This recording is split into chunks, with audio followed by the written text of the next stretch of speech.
Bienvenidos, somos la familia vallejiana número 5, alumnos de la Universidad César Vallejo. En esta ocasión presentaremos un documental basado en el cuento Cera, del poeta y escritor peruano César Abraham Vallejo Mendoza, cuya trama principal se centra en la historia de un narrador testigo que observa a un hombre chino, llamado Chale, jugar a los dados en las calles de Lima. Chale es un jugador experto y ha ganado una gran cantidad de dinero. Sin embargo, el narrador comienza a sospechar de que Chale está haciendo trampa. César Vallejo fue un destacado poeta y escritor peruano, ampliamente reconocido como uno de los poetas más importantes del siglo XX en lengua española. Nació el 16 de marzo de 1892 en Santiago de Chuco, Perú, y murió el 15 de abril de 1938 en París, Francia. Tinoco de 2004 sostiene que Vallejo no vivió en la pobreza extrema. No fue quechablante y comenzó su primaria a los 8 años, terminándolo a los 12. Su infancia rural y experiencias de lucha económica influyeron significativamente en su poesía, que a menudo refleja la dura realidad de los campesinos y la injusticia social. Los detalles específicos de su infancia se pueden encontrar en autobiografías, correspondencia y estudios académicos. La infancia de César Vallejo muestra su origen humilde, valoración de la educación, conexión con la cultura indígena y su temprana sensibilidad artística, que moldearon su compromiso con la justicia social y la lucha constante contra la injusticia. Su poesía se caracteriza por la innovación, el compromiso con temas sociales y políticos y la sensibilidad hacia la condición humana y las injusticias sociales. A pesar de su origen humilde, Vallejo valoraba la educación y se destacaba por su empatía y compasión hacia los menos afortunados. España, aparta de mí este cáliz. Es un poema proveniente del poemario homónimo escrito por el poeta peruano César Vallejo a finales de 1937 y posteriormente publicado en el año 1939. Donde plasma sus ideas respecto a la Guerra Civil Española, utilizando metáforas para describir los hechos de este conflicto bélico. Niños del mundo, si cae España, digo, es un decir si cae. En el cielo, abajo su antebrazo, encabestro 2 láminas terrestres. Niños, ¿qué edad la de las sienes cóncavas? Que temprano en el sol lo que os decía, que pronto en vuestro pecho el ruido anciano, que viejo en vuestro dos en el cuaderno. Niños del mundo, está la madre patria con su vientre a cuestas, está nuestra maestra con sus férulas, está madre y maestra.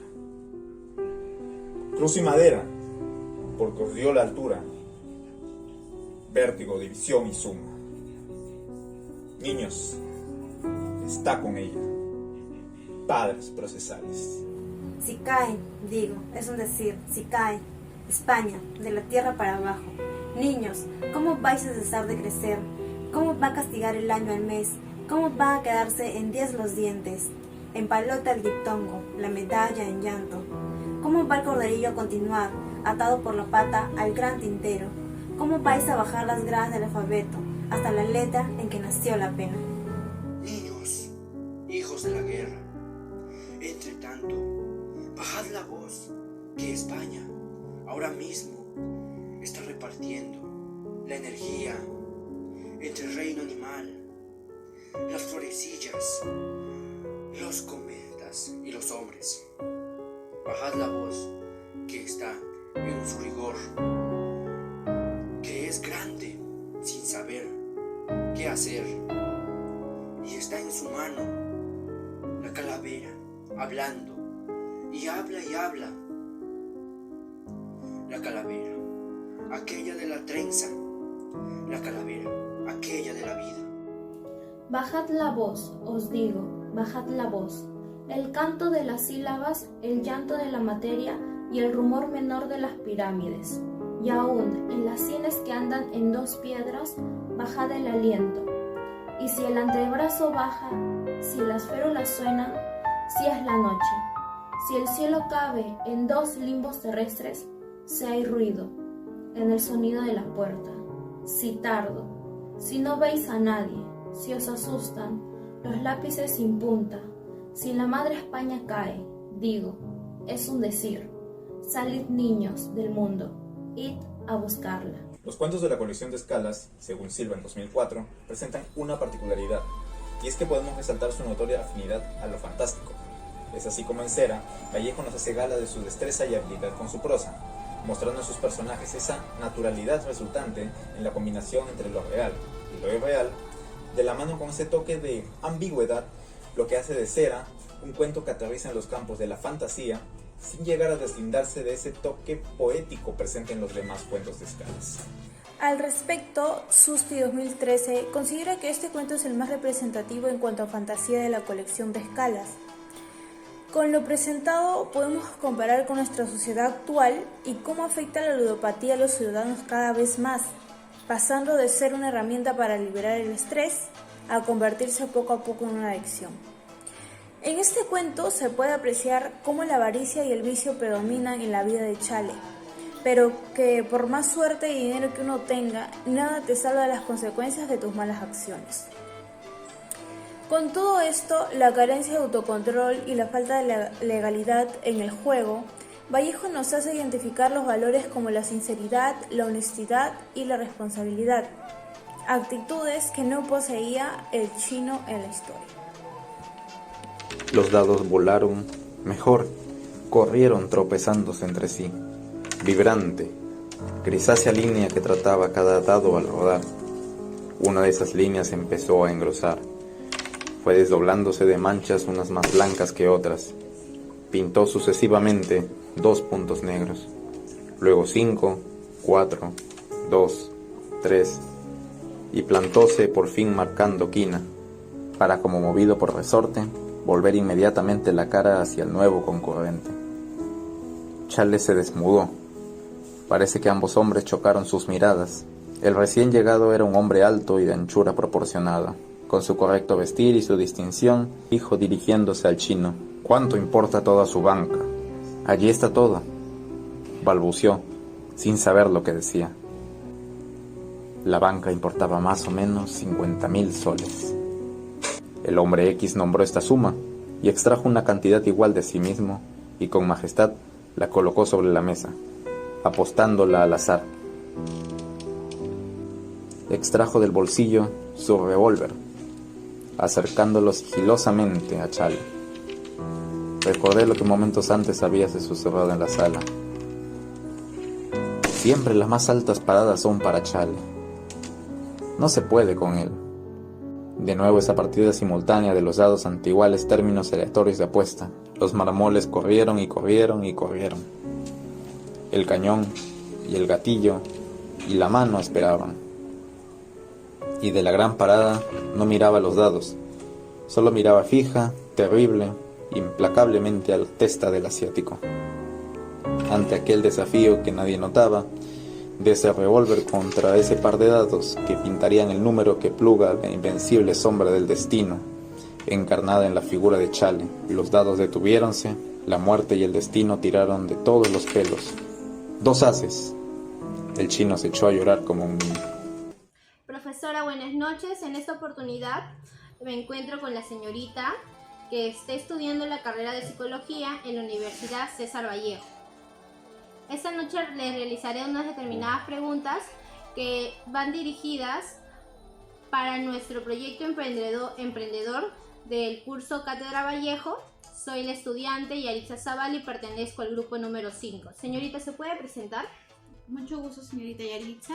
Muy bien, como ya comentó, yo soy Amir Mincham, estudiante de la carrera profesional de Psicología en la Universidad César Vallejo. Estoy cursando actualmente el 10º ciclo y pues el día de hoy estoy aquí dispuesta a poder responder cualquier duda y consulta que ellos tengan. Ya. Hace unos momentos con mi grupo le hemos explicado y le hemos comentado sobre el cuento de Cera. En este momento pasaré a realizarle las preguntas y la pregunta número 1 es: ¿en qué consiste el problema que tiene Chale? Muy bien, justamente como ellos me estaban explicando, poder derivar directamente de que él posea algún trastorno o tenga alguna enfermedad mental sería muy, ¿cómo explicarlo? No sería muy ético de mi parte. Primero, porque para poder definir un trastorno tenemos que evaluarlo.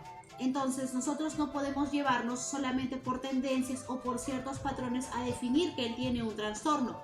Pero en el caso supuesto que él posea realmente un trastorno, se alinearía más a lo que vendría a ser la ludopatía. ¿Sí?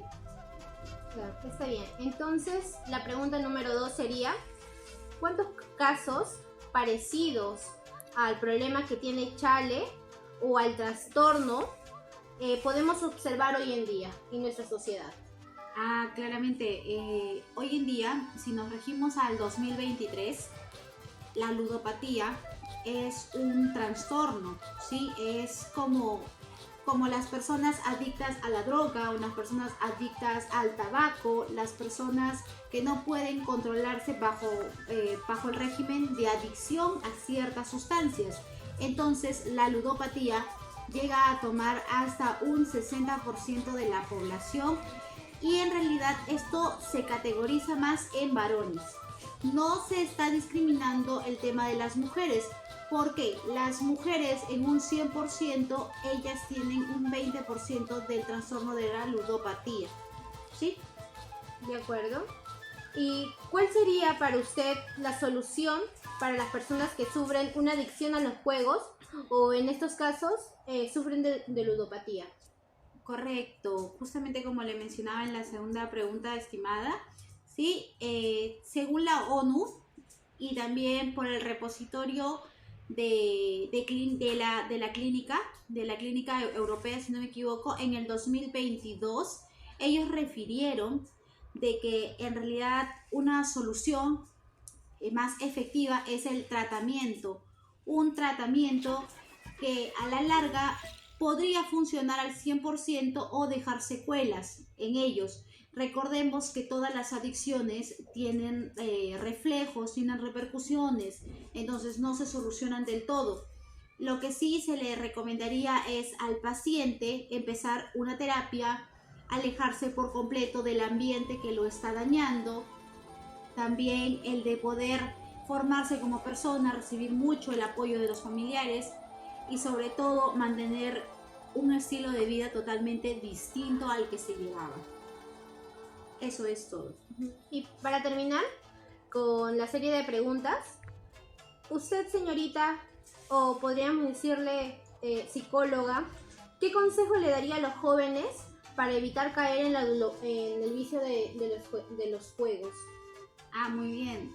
Con respecto al consejo que les podría dar es, primero, que se aprendan a conocer ellos mismos, que no caigan bajo las adicciones de todo lo malo, porque en realidad la ludopatía, el alcohol, el tabaco, las drogas, todo ese tipo de alineamientos a donde uno va por la sociedad, nos lleva a un punto de quiebre, donde caemos en la depresión, en la ansiedad, en algo muy malo, que de verdad salir de ahí es muy difícil. Una persona adicta no es que hoy diga quiero salir y mañana salió. Eso es imposible, no se puede. Lo que sí se puede hacer es tomar la decisión de salir y avanzar. Entonces, lo que se podría hacer en este caso para los jóvenes es concientizarse, reflexionar las consecuencias. Porque si uno entiende las consecuencias de sus acciones, entonces no puede atreverse a pasarlo. Es como que sabemos que si yo meto la mano al enchufe me va a pasar electricidad. Yo soy consciente de eso. Pero ¿qué pasa si yo sé que me va a pasar electricidad y a pesar de eso meto la mano? Entonces ya es negligencia de mi parte. ¿Sí? Conversar mucho con los jóvenes conversar mucho con sus padres acerca de las cosas, de las rutinas. Los padres estar muy atentos, no ser permisibles tampoco. Uno tener autocontrol. Sí, eso es el mejor consejo que les puedo dar. Tengan autocontrol, conciencia y conózcanse ustedes mismos. Nada más, señorita.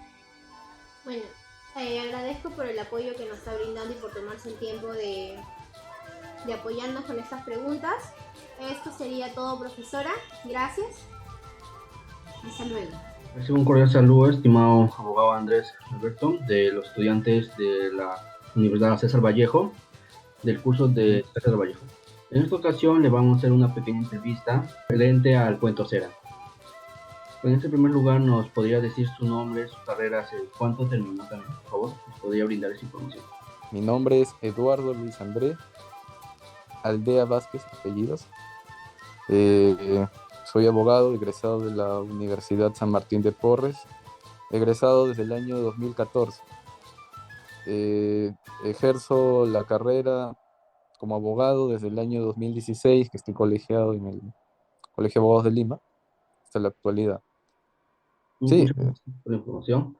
Mi compañero Miguel va a proceder a decirle la pregunta de la entrevista. Abogado Andrés, mi primera pregunta sería, ¿cómo se procedería penalmente con un estafador? sí, cómo no, mira. La estafa es un delito que está regulado en el Código Penal. Eh, Hay diferentes modalidades de estafa de por sí simple o la estafa agravada. Como es un delito penal, uno puede tener dos alternativas de denuncia, ¿no? Una es a través de un abogado, ir directamente al Ministerio Público o Fiscalía, presentando un escrito de denuncia con las pruebas correspondientes. Y la otra modalidad de presentar tu denuncia, yendo, pues, como muchos saben, ir a una comisaría y presentar su denuncia con las pruebas que pueda aportar. Y bueno, en base a esas investigaciones, esperar si procede o no dicha denuncia ante la fiscalía. Y una vez en la fiscalía, ya recabados los medios probatorios, uno va al Poder Judicial para proceder a realizar un proceso, ¿no? Este proceso donde las partes se le va a acusar a la persona que está este, siendo incriminada con el delito de estafa. Bueno, esas son las modalidades: ir a la fiscalía, o la otra es ir a una comisaría para asentar una denuncia por este tipo de delito. Muchas gracias, tuvo claro la explicación y más bien gracias por el consejo porque yo no estaba enterado de este tema. Y la segunda pregunta que se le va a hacer es, ¿se puede apelar a una patología como la ludopatía al poder esto ser impune? O sea, ¿se puede apelar de la manera si se puede aceptar que la persona que estafa es ludopática o así? ¿Se puede apelar? Bueno, existe en el derecho penal la figura de la inimputabilidad por razones de enfermedades mentales, ¿no? Como ustedes saben, la ludopatía ahora está considerada dentro de una de las especies de trastornos que, al igual que el alcoholismo, la drogadicción, generan adicción a las personas que sufren estos vicios, ¿no? Entonces, si una persona que es acusada por este tipo de delitos presenta una pericia, ¿no? En este caso, las pericias que son, pues son informes científicos o de personas profesionales expertas en la materia según el tipo. En este caso sería un informe médico de un psiquiatra, ¿no? O informes de psicólogos, en donde demuestran que esta persona, pues, no tiene una capacidad de control frente a este vicio que es la ludopatía. Entonces, frente a estos casos, podría darse dos figuras, ¿no? Hay un proceso de que se le atenúe la pena, ¿no? Porque mentalmente esta persona no está bien de su cabeza, por así decirlo, ¿no? Tiene una anomalía mental. Y la otra es, pues, declararle inimputable, que en estos casos es bien difícil, la verdad, en nuestra realidad peruana, porque no se ha visto casos de que personas que sean declaradas inimputables y sean eximidas o absueltas de un proceso penal por ludópatas.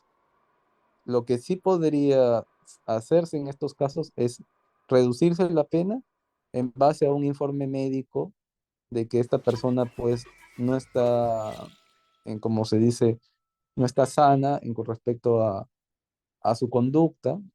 Ya, ok. Sí, estuvo claro una explicación. Se puede saber que no se puede librar fácilmente de una estafa, por más que tenga un estado de mental ya que sea complicado. Sí. Ujú. Ya mi compañero Miguel va a continuar con la última pregunta. No, doctor Andrés, quería hacer una última pregunta. ¿Hay posibilidad de demanda en un caso de apuestas ilegales? Mire, a ver, tipo de demanda sería, la demanda es en materia civil, la denuncia es en materia penal. Si me habla de apuestas ilegales, tendrías que esclarecerme qué tipo de apuestas ilegales, porque por ejemplo existe, como ustedes conocen, el tipo de apuestas eh, por el tema de carrera de vehículos, existe las apuestas por el tema de pelea de perros, existen las peleas de gallos, que en esos casos está penado, en estos casos está penado con una pena de libertad quienes ejerzan ese tipo de actividad. Hay otras actividades de apuestas que no están reguladas en la norma porque para realizar, como ustedes saben, apuestas también hay que solicitar un permiso. Por ejemplo, cuando hay apuestas en temas de casinos, tragamonedas, ellos tienen que solicitar un permiso administrativo en las municipalidades.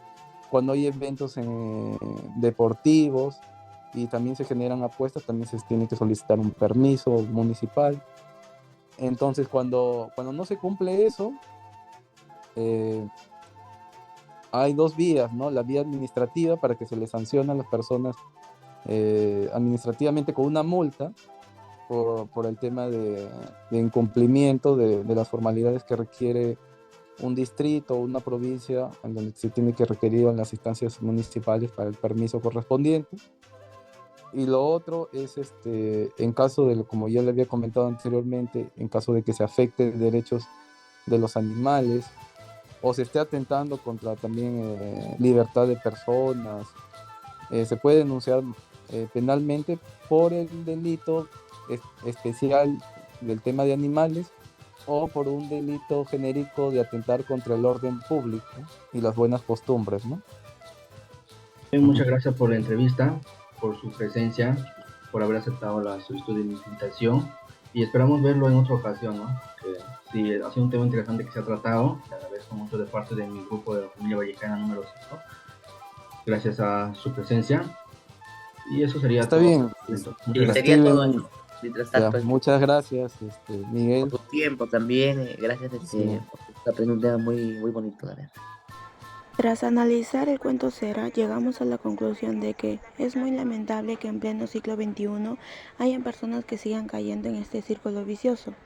Por eso es importante reflexionar sobre este tema, que al fin y al cabo no nos lleva a nada bueno, que nos puede hacer tomar malas decisiones. Por eso es importante acudir a especialistas o invertir nuestro tiempo libre en otras actividades. Eso sería todo. Muchas gracias.